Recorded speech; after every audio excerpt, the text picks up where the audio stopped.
Los Angeles boogeyman, Wack 100 is out here making wild claims. He's alleging he ran Fabolous out of a VIP section in San Francisco right in front of Fat Joe with 30 to 40 people watching the whole thing go down.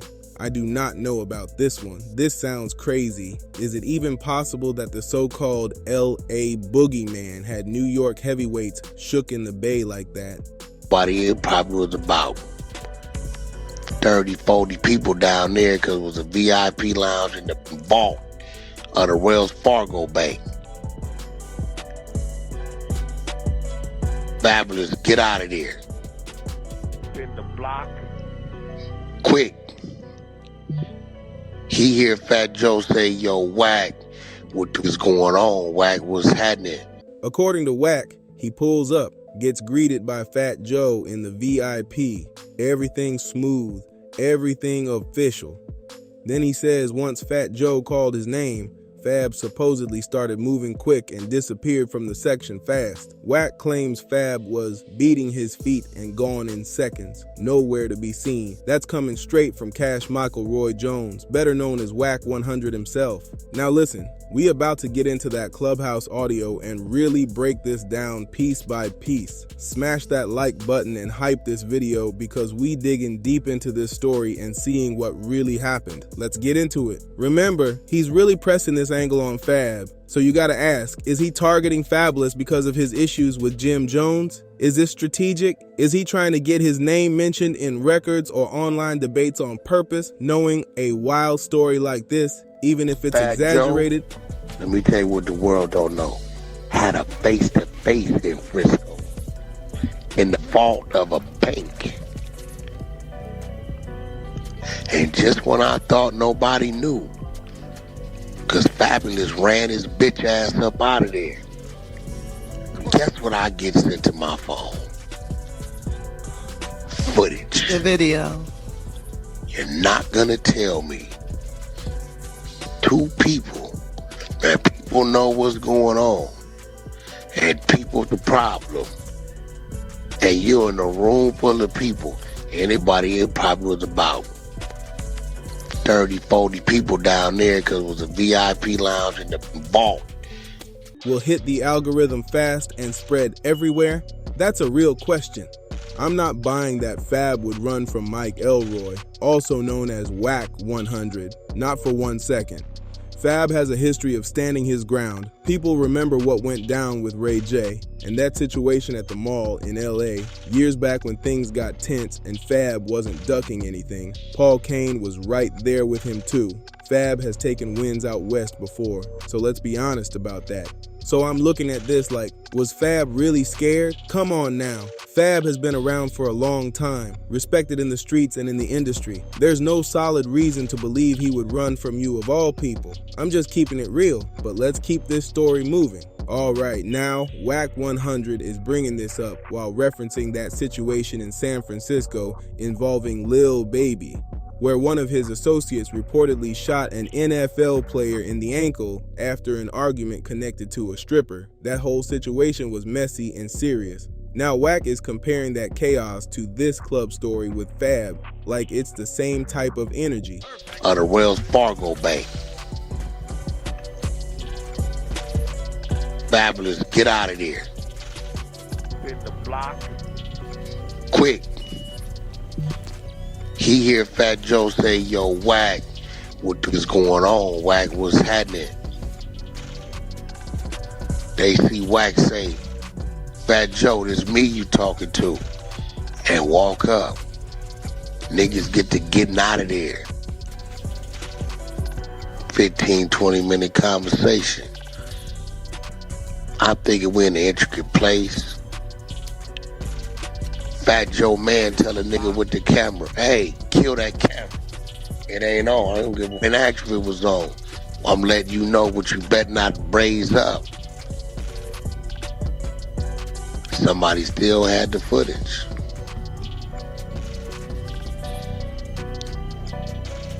You want me to believe that all this going on with Lil Baby and this dude direct. So now the claim is Fab allegedly left the club because of Wack. That's what's being pushed. But let's slow this down. Are you saying you got footage of Fab running out the VIP because of you? Is there proof, or is this just talk? Because right now, all we can do is speculate. In my opinion, here's what sounds more realistic. Fab was in the club, Wack was in the club, and maybe Fat Joe greeted Wack, maybe he didn't. Maybe Fat Joe was having a conversation, and Fab showed love to Joe, kept it moving, and didn't acknowledge Wack at all. That doesn't mean he ran. That could simply mean he wasn't checking for you. And now the story gets flipped into, I made him leave. No, champ. It's possible he didn't know you like that, or just didn't feel the need to engage. Fab is a big name in the game. You've managed artists like Ray J and Blueface, that's facts. But that doesn't automatically mean Fab is pressed over you. Let's keep it real and break this down without turning it into something bigger than it was.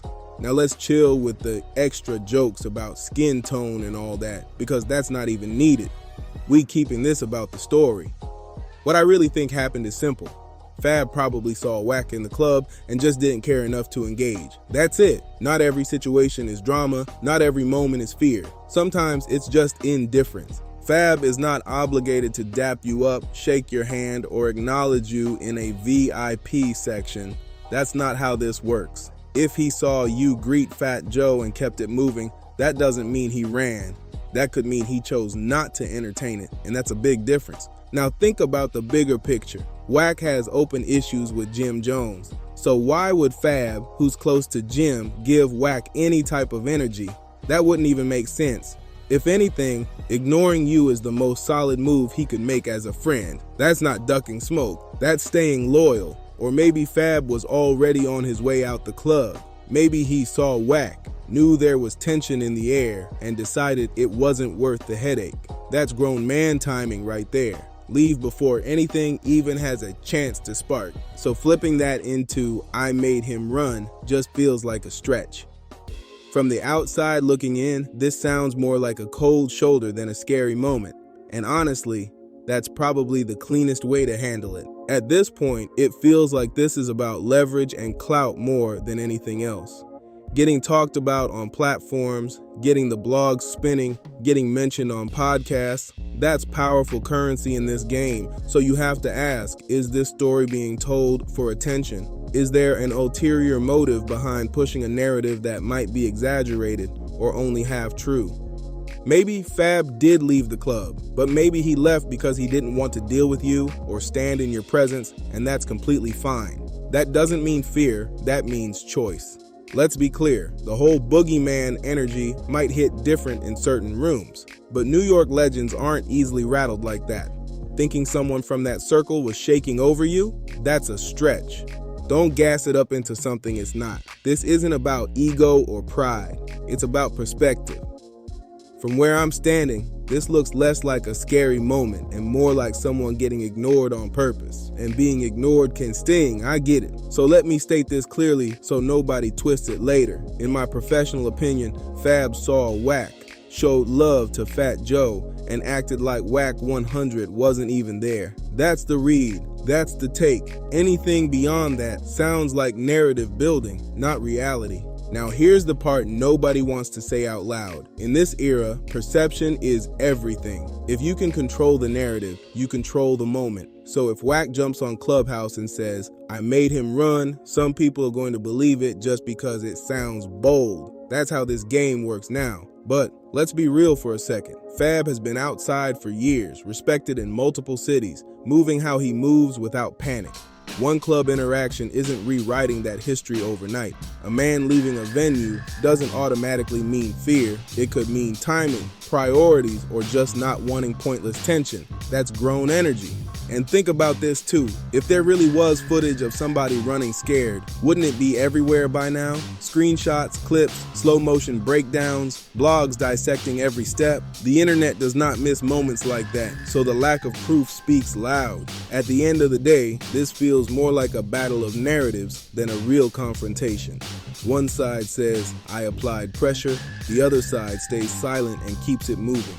And sometimes, silence says more than any loud claim ever could. First off, we not doing no disrespectful color jokes or none of that. That's not even needed. Let's keep it on the facts and the narrative. At the end of the day, being ignored in a club happens to anybody.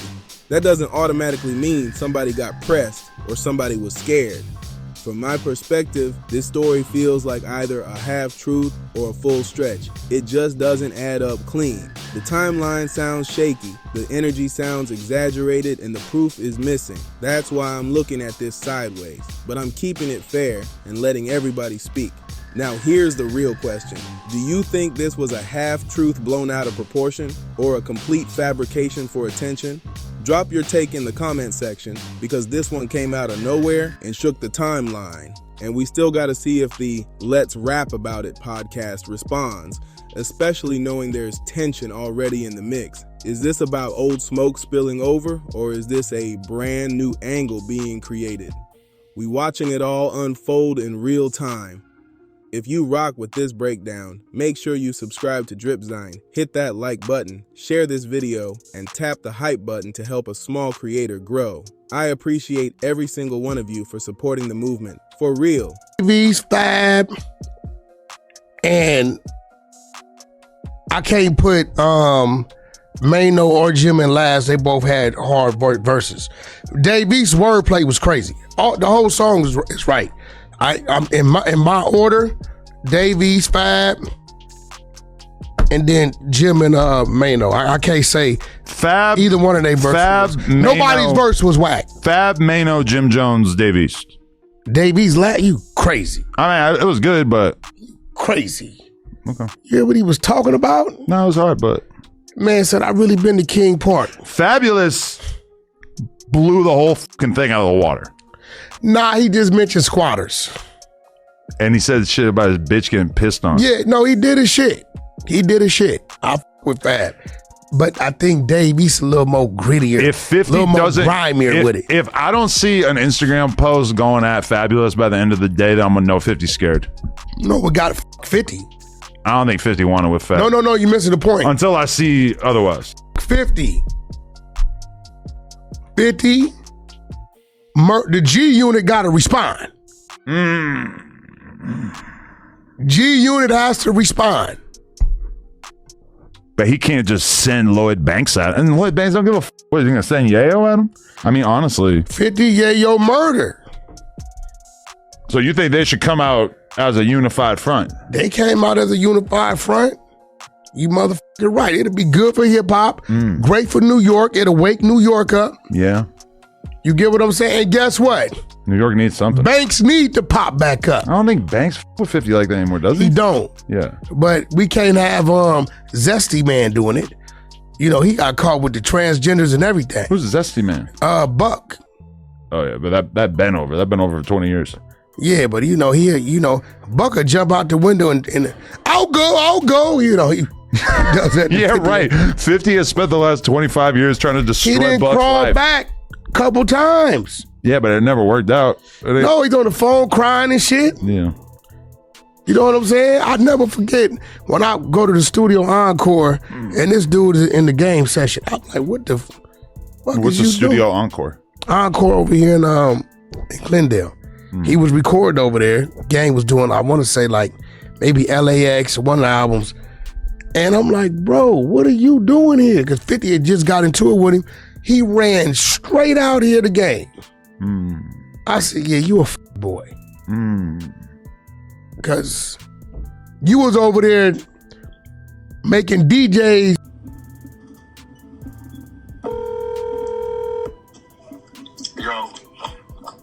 Yo, Wack. What up, bro? Real stream, man. Hey, did you see what 50 said to Mano and them? Them niggas over there squatting. Hey.